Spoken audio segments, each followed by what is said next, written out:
রাসূল সাল্লাল্লাহু আলাইহি ওয়াসাল্লাম বলেছেন, যখন ঘুমোতে যাবা এই দোয়াটা পড়বা। দোয়াটা দেখেন কত চমৎকার, কিভাবে নিজেকে আল্লাহর কাছে সমর্পণ করবেন, সঁপে দিবেন। দেখেন রাসূল বলেন, তুমি এটা পড়বা, আল্লাহুম্মা ইন্নী আসলামতু ওয়াজহি ইলাইক। আল্লাহ, আমি আমার সত্তাকে আপনার দিকে সমর্পিত করলাম। ওয়া ফাওয়াদতু আমরি ইলাইক। আল্লাহ, আমি আমার সব কাজকে আপনার কাছে সুপর্দ করলাম। ওয়া আলজাতু যাহরি ইলাইক। আল্লাহ, আমার পিঠকে আমি আপনার কাছে আশ্রয় রাখলাম। সুবহানাল্লাহ পড়বেন না? আমরা যখন ঘুমাই আমাদের পিঠটা বিছানার মধ্যে লাগাই না? আল্লাহ, আমার সত্তাকে আপনার কাছে আমি সমর্পিত করলাম। আল্লাহ, আমার সব কাজকে আপনার কাছে আমি সঁপে দিলাম। আল্লাহ, আমার পিঠটাকে আপনার কাছে আমি আমানত রাখলাম।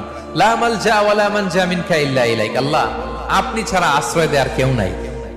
আল্লাহ, আপনি ছাড়া আমাদের মুক্তি দেওয়ার কেউ নাই। আল্লাহ, আপনি যে রাসূল পাঠিয়েছেন সে রাসূলের প্রতি আমি ঈমান আনলাম। আল্লাহ, যে কিতাব আপনি আসমান থেকে পাঠিয়েছেন ওই কিতাবের উপর আমি ঈমান আনলাম। সুবহানাল্লাহ পড়েন।